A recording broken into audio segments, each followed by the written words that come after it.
Hi everyone, my name is Chantay. Welcome to a week in review on political headlines, aka Chantay's Analysis. You can always catch me on YouTube at Chantay Berry, or you can follow me on Instagram and Twitter. Hey Joseph, so I'm just gonna put this in the chat. I always do this all the time. So I'll pin it and here we are. So I got the COVID numbers. So global confirmed cases according to the Johns Hopkins University of Medicine website, which is coronavirus.jhu.edu. Global confirmed cases is 116,042,835. Global death toll is 2,579,776. Welcome. Thank you. U.S. confirmed cases are as follows: 28,889,907. And the U.S. death toll is 522,756. So that is all of that. Now I'm going to just give state numbers. Jesus Christ. So California has 3,590,192. Texas, 2,689,312. Florida, 1,936,199. New York, 1,679,124. Illinois, 198,000, 242. Georgia, 994,416. They're about to hit that million mark real soon. Georgia, no, I already said Georgia. Ohio, 976,230. Pennsylvania, 949,223. North Carolina, 874,780. Arizona, 823,384. Those are the top 10. New Jersey is climbing up again, 806,367. Tennessee, 767,700. 73. And then South Carolina is in the 500, so it's 523,258. Kentucky has 412,858. Oklahoma has 427,558. So there's states with increasing COVID numbers. In Delaware, 87,874. And I think South Dakota is in the 100,000. So these states have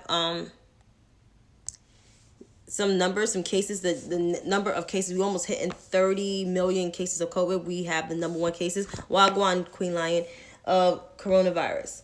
Now, in terms, we do have a national strategy. Vaccines are supposed to be hitting different neighborhoods very soon once this thing will go through. I'm sorry to hear that, cousin. Because I'm about to get into this whole national strategy thing. There's going to be vaccines in different local pharmacies. I know here in New York, I know, I believe the governor and the mayor, despite all the challenges that's going on in our state right now, which is crazy, there's going to be vaccine distributions at different centers and different pharmacies where people can actually make an appointment and go get vaccinated. So that's going to be soon. So that's great to hear. With that being said, there are some states that is just, their governors are bogus.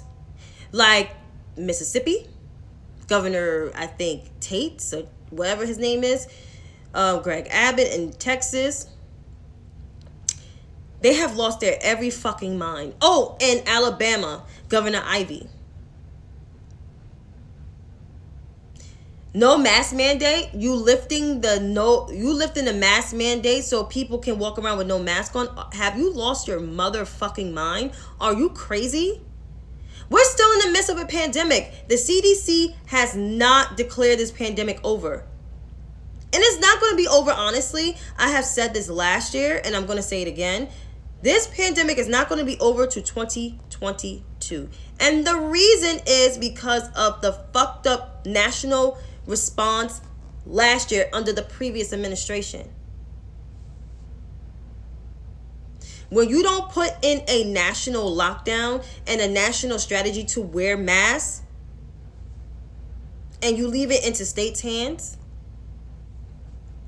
look what happens. You're going to get a slowdown. It's going to be a long time and a slow process to get everything back on course again. Right? So, I mean, I just don't understand their thinking. And it's not just them. People are praising Ron DeSantis and Kristi Noem for their leadership. Republican pundits on TV really praising them when these motherfuckers, and yes, they are a bunch of motherfuckers, putting their people at risk. Literally putting their people at risk. Their people of color in particular at risk. You're giving vaccines to wealthy communities that gave you money, Ron DeSantis, but not vaccinating the black and brown people in Miami-Dade, not Miami-Dade County, but like other counties in Miami and Tampa. Are you serious? Where black people are you fucking kidding me? Kristi Noem, you really not trying to hear out the Native Americans in your state that needs to get vaccinated because half of them are dying off? Are you fucking kidding me? And Republican pundits like Karl Rove and others on Fox News and Meghan McCain, which, by the way, she should not have a job on The View after the rhetoric that she spewed since she came back. Well, she's been spewing crazy shit for the last 4 years, but it's just getting much worse each and every year. Y'all really praising these motherfuckers that are killing their black and brown constituents in their state? Are you crazy? Have you, I don't know. But want to get at Democratic governors, no matter how you like their national response, they kept their people safe. And with all the allegations, because I'm now, with all these sexual harassment allegations against my governor, in the midst of all of this and being investigated, he is still doing his job as the governor. He's not slandering the women that has allegations against him. He's doing his job. Unlike the previous person in the White House who slandered the women that accused him of sexual assault and neglected the people suffering from this virus. No matter what you're going through, you have to govern in the midst of a crisis. You have to govern in the worst of your times, whether it's a good day for you or a bad day for you. And we see that Donald Trump did not govern in those good days ahead of him, because guess what? We have almost damn near 530,000 people dead because of his neglect and his denial of science. And keep in mind, Donald Trump is the same person that told American people, 328.2 American people on April 23rd, 2020, to drink bleach and disinfectants in your mouth, inject disinfectants in your mouth and in your body to cure COVID. And he thought it was funny. It wasn't funny. Because people actually got sick off that shit. They followed you and they did that shit.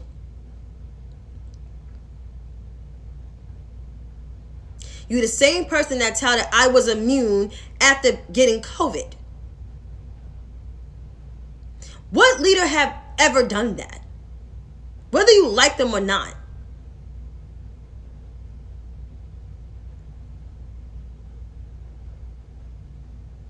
None, right? None.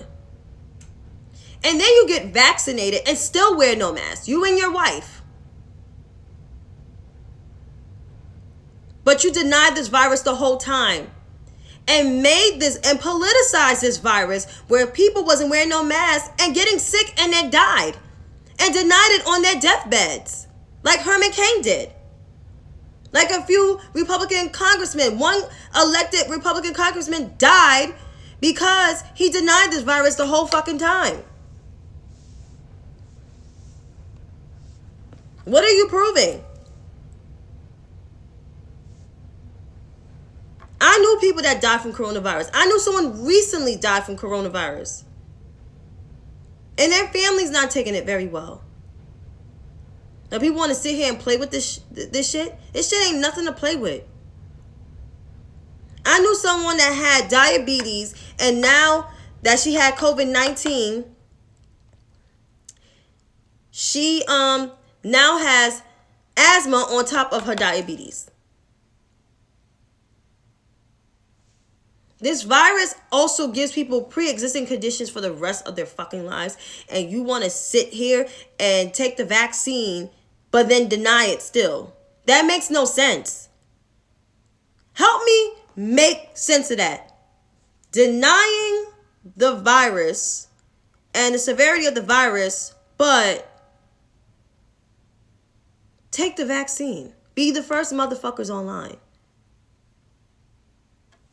How does that make sense? I would like to know the answer for that. Just saying. Let me read some of your comments. He's a major reason why there has been a rise. Absolutely, Joseph. Like, it's absolutely insane. It's crazy. Like, there's Asians who, you know, were the first people to wear their masks to protect themselves before the CDC said it, getting beat up because he said this is the Chinese virus. No, just because it originated from Wuhan, it was already spread around the world. We were the last people to have it spread around the world, and the World Health Organization warned us about it, and Donald Trump refused to take test kits from them. So that's the whole entire truth. So when Republicans try to spin this shit, I just don't listen to it. I just walk away from the conversation because I know good and damn well that's a whole fucking lie. Like I had somebody on Twitter tell me today that I don't respect other people's opinions. I am the problem. Well, let me just explain this to people who think I am the problem. I'm not the problem. I'm actually the solution. I'm actually one of the voice of reasons that you want to hear. Because why? Because I actually read, I watch the news, I do my internet research, not Wikipedia, but I do my internet research on different websites, including the CDC, including other health websites, to educate myself on the coronavirus. And this virus was actually studied since 1985. That's a year before I was born.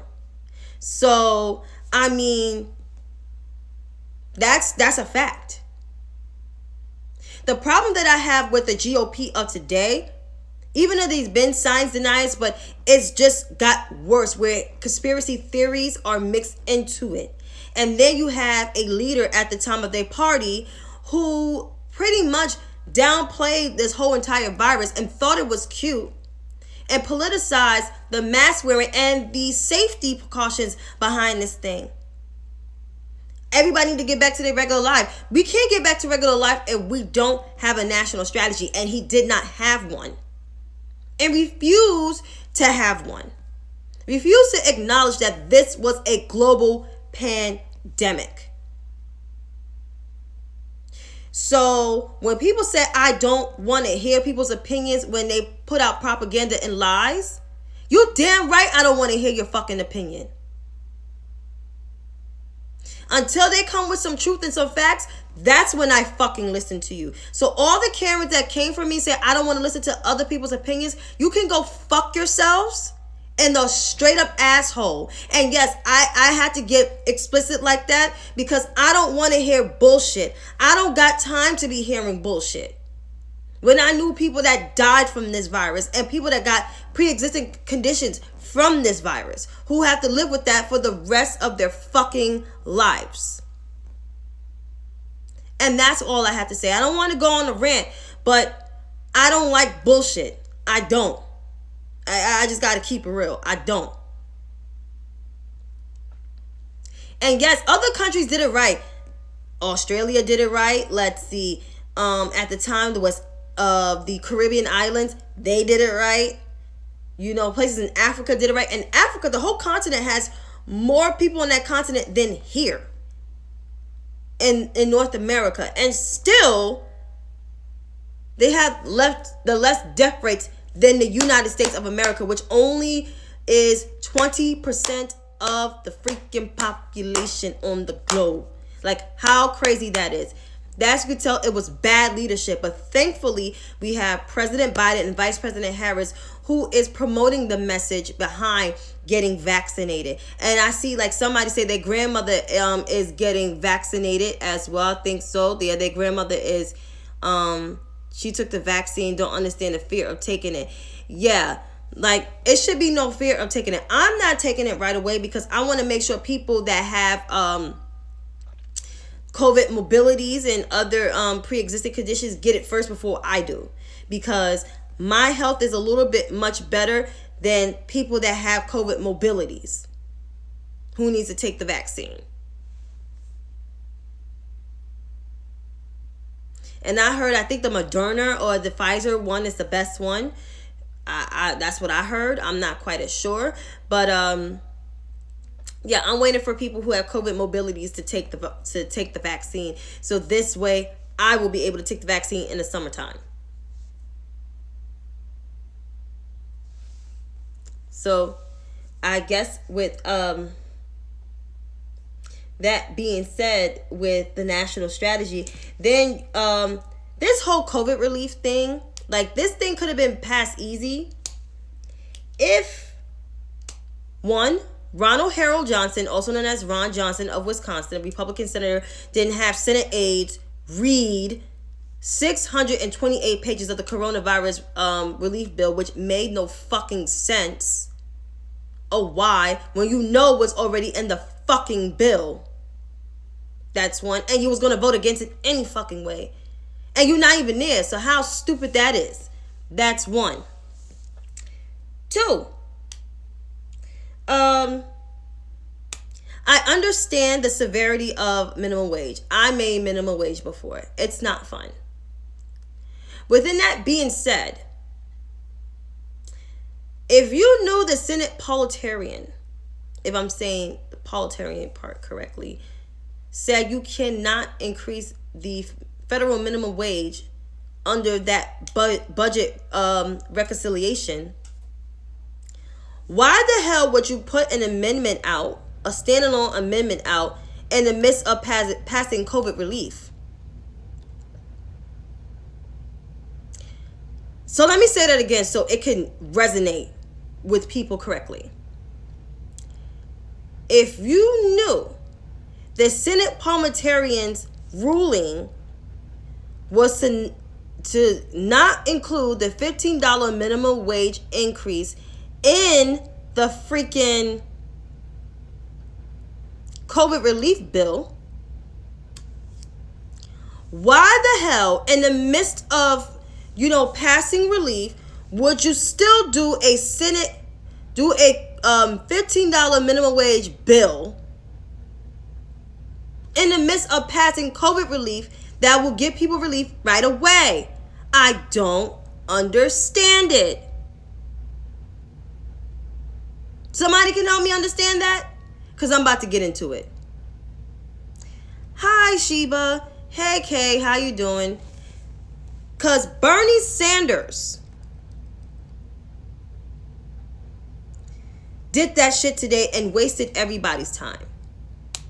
And because he did that shit, 8 senators rejected his bill. 8 Democratic senators sided with Republicans because he put that bill out in the midst of passing COVID relief, knowing good and damn well the Senate parliamentarians said no. You can't do that in budget reconciliation. The only way you can do that is after passing the COVID relief bill. And then you can get to that. After you get to the George Floyd Policing Act, and after you get through the Voting Rights Act. Because you got to get those first before you pass that $15 minimum wage. Because you can pass that before, the new fiscal year.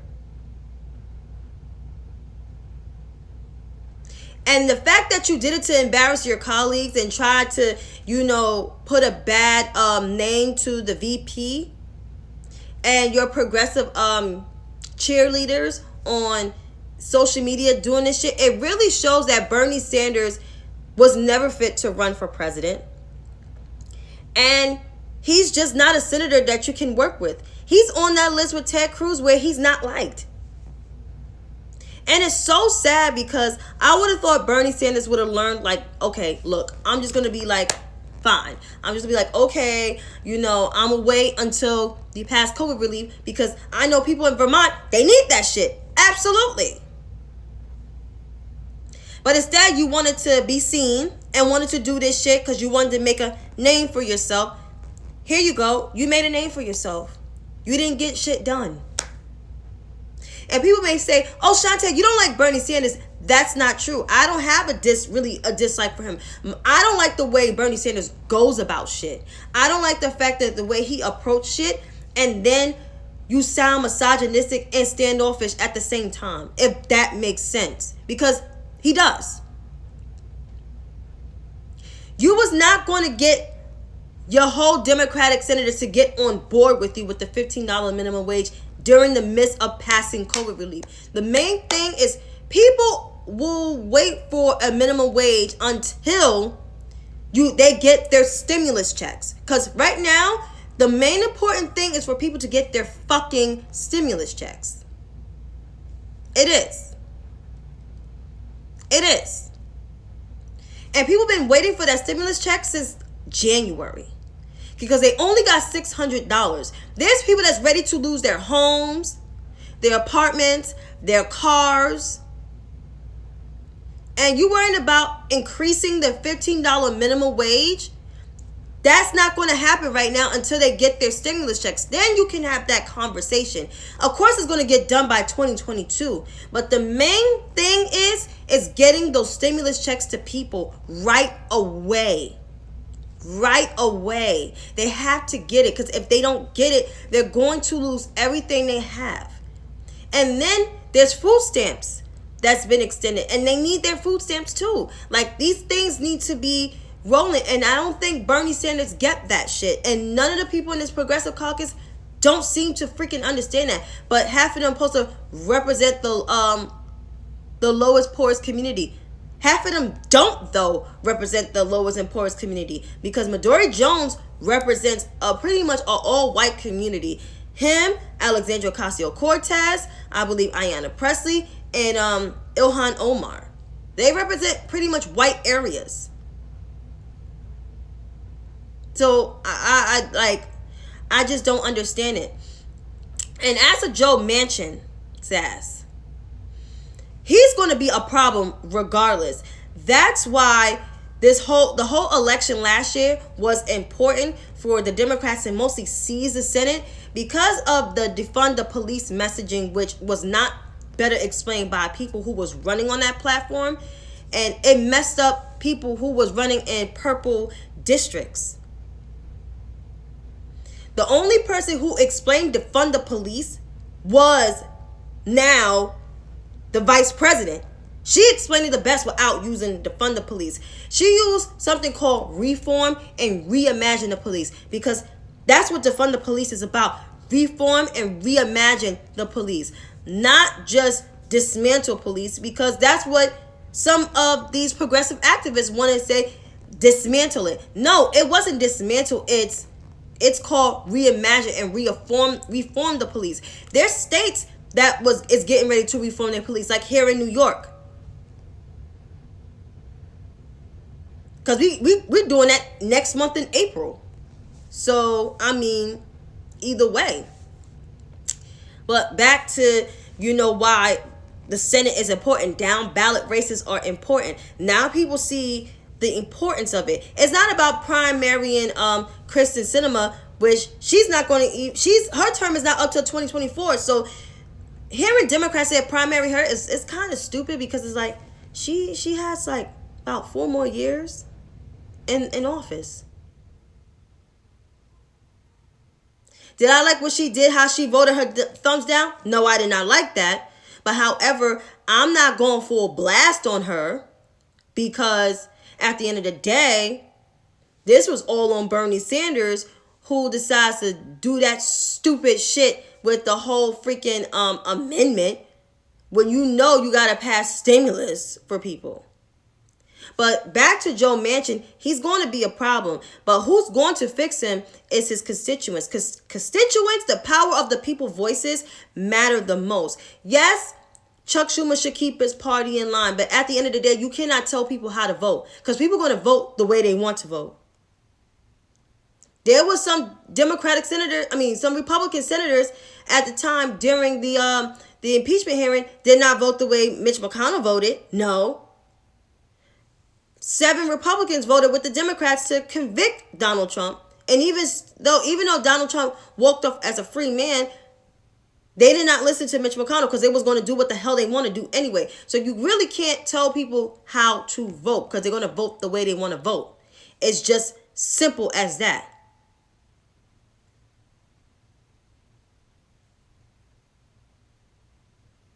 So this is really not Chuck Schumer's fault, kind of. It's just Joe Manchin's just a dipshit and a misogynistic fucker. Like, that's what he is.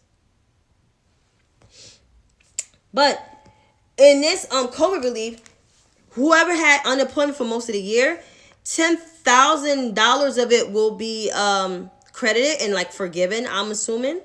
Also, instead of getting a $400 $400 extra money on your unemployment benefits, you get an extra $300, including your weekly unemployment benefits, and then you get the $1,400 stimulus, which that's not that bad.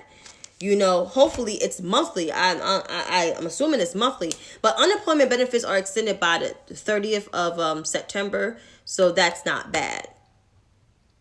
So either way, there was some negotiations that came out pretty strong about it. So despite, people did want that extra $400. I would have preferred that extra $600 from the HEROES Act, Mitch McConnell, because it also forgave student loan debt.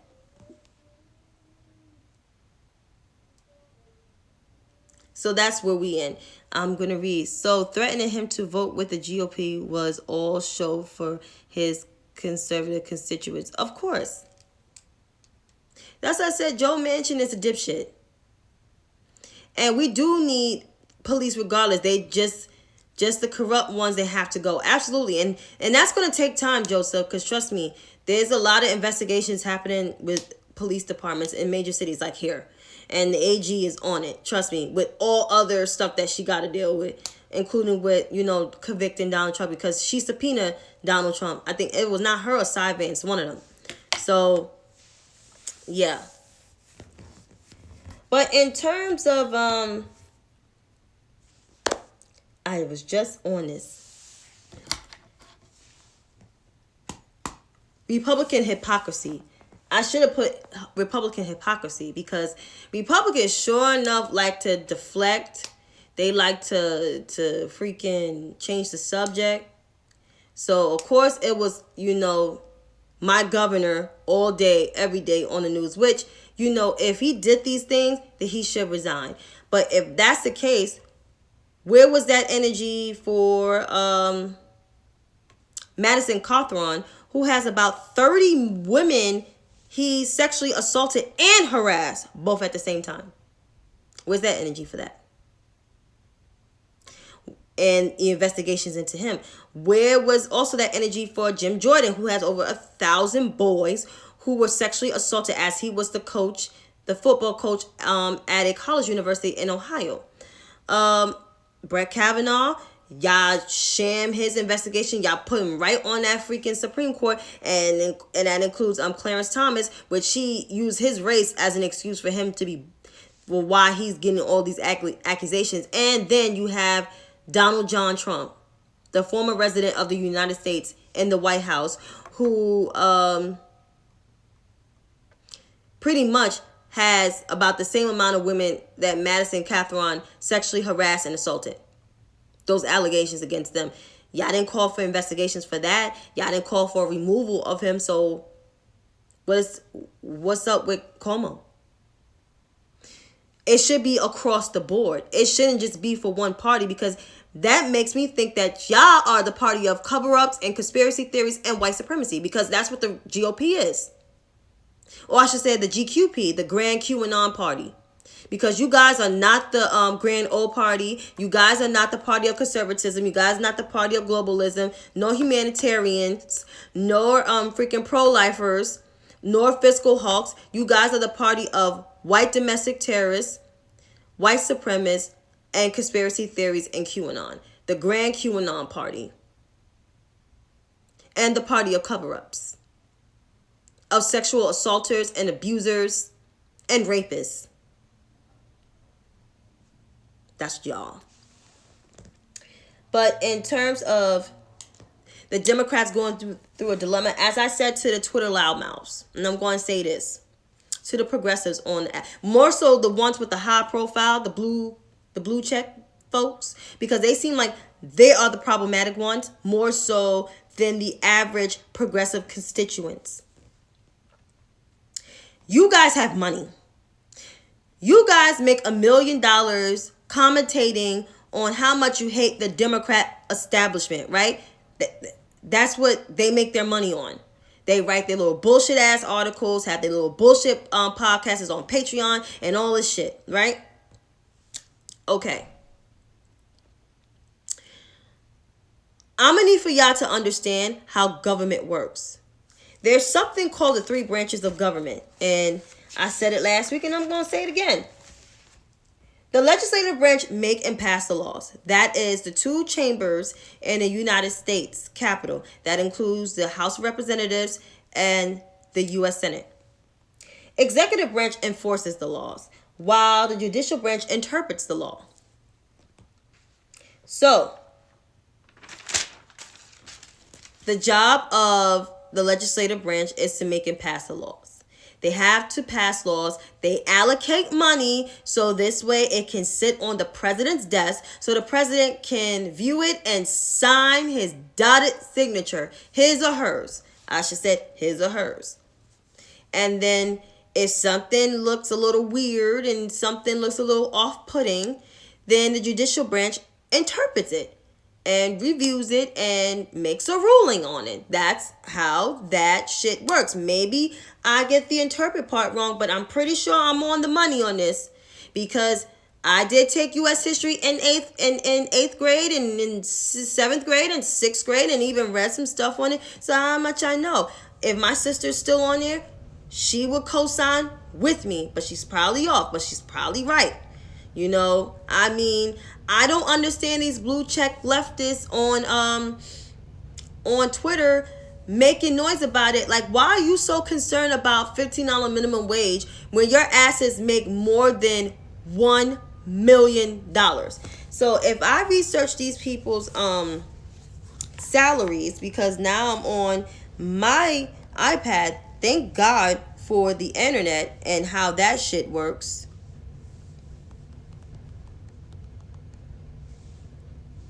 So Crystal Ball's net worth is I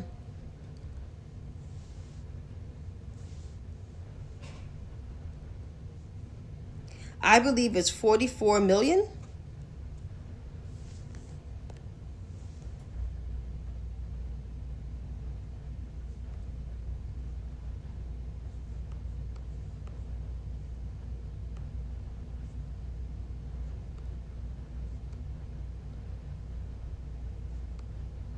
Yep, it's 44 million. And her annual base salary is 3.5.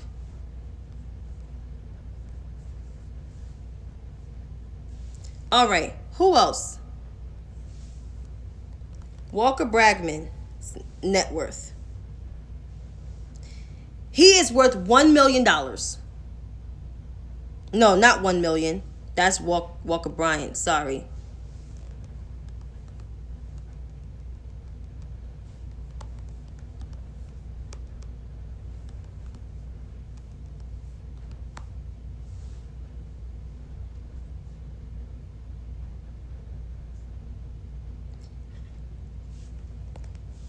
I believe, yep, 1 million. I'm right. Shank Uger, 1 million. Anna, no, I think it's 44 million. And Anna, I think it's 1 million. So all of these blue check leftists are worth over $1 million, right? So I'm going to say this again.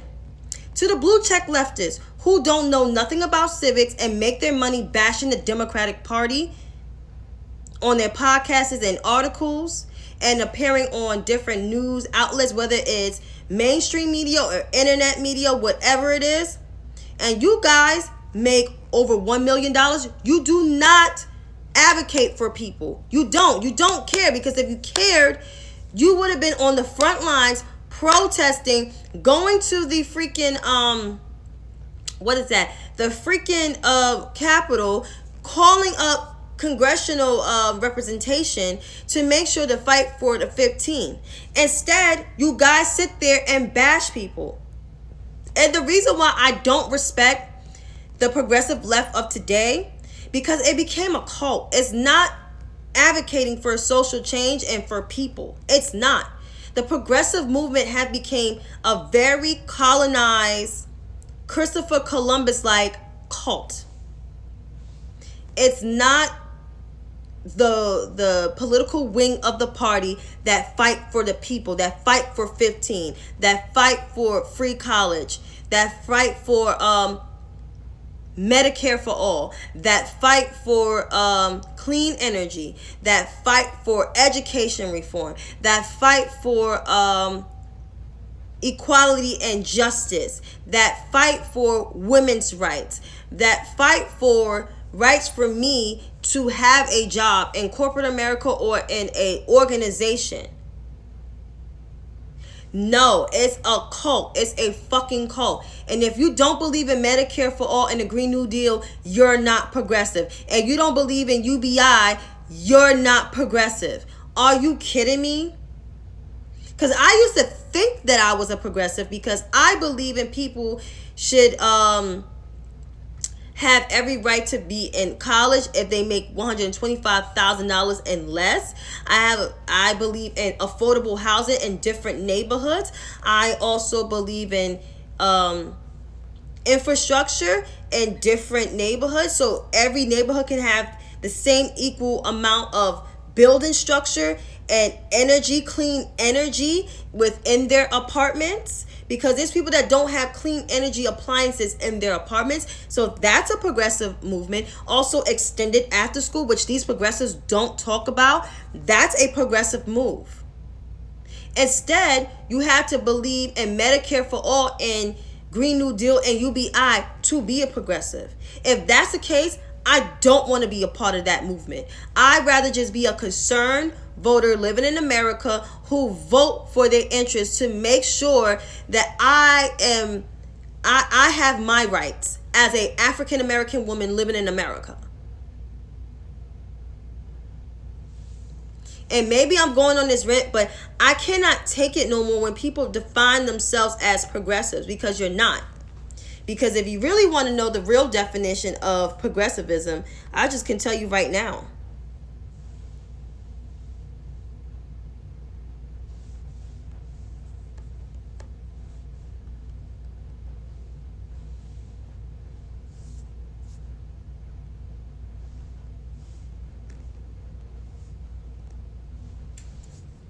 So progressivism is a noun, and it's support for or advocacy of social change. So that's what progressivism means. Now, to be a progressive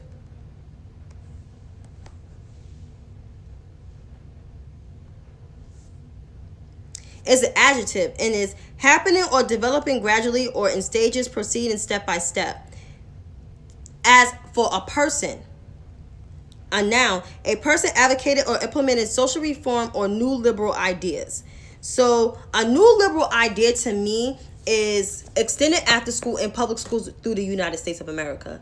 Clean energy apartments within all buildings and even in houses in the United States of America. In trains, central air in all trains. Let's see. Universal base income for people that's making a certain amount of money, not just by race, but by income, within this country. Addressing systemic racism, not just only in criminal justice arena, but also in our education institutions and job institutions, like that kind of stuff. That to me is progressive. Black women's maternal health rate, that's progressive. Black doctors in different hospitals educating on how women's bodies are or how men's bodies are, and the different health disparities, and addressing them without being uncomfortable. That's progressive to me. Legislation behind that. But instead, these progressives think the social reforms are Medicare for all and the Green New Deal. If that's the case, that's not progressive. And canceling student loan debt, $50,000, who is it going to benefit? Because it's going to benefit more so white kids that went to Ivy League schools. And they have the jobs and the money to pay off those loans, versus people like me who works in nonprofit that's African American, don't have the means to do that. But you don't address the racial disparities on people getting jobs and people paying off their loans, or proposing legislation to cancel student loan debt. You're talking to your white constituents. That's not progressive.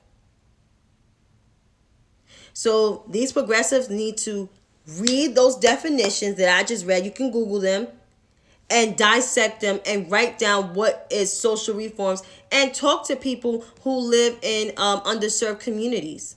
Maybe your motherfucking learned something, and just shut the fuck up when they talk. That's my advice. But if you don't want to take that advice, that's all on you. But I'm just here on my social media. I'm just educating folks, and you don't have to take this information. I advise you to do your own research. But I'm here to say, I'm not here to like everybody. I'm not here to be no one's homegirl, no one's best friend. I state the facts. I do my research. As you see, I pulled up my iPad. However, if you don't like what I said, you don't have to watch my videos. You don't have to read my posts. You don't have to read nothing. You just can pass the fuck on through. Because I'm going to speak my mind. One way or another. With this rap or without a rap. I'm going to speak my mind. And that is that. So until then, I don't know what to tell you. But may God bless you in any way. Because you're not going to ruin my day. You're not going to take my joy away. Because I know the Lord gave it to me. And He won't take it. You won't take it away. And He'll make sure you won't take it away. So that's on that. But until then, you have a good night. You please wear your mask. Please wash your hands. Socially distance. And if you have the time to get vaccinated, get vaccinated. Don't be scared to get vaccinated. Okay? But until then, you have a good night.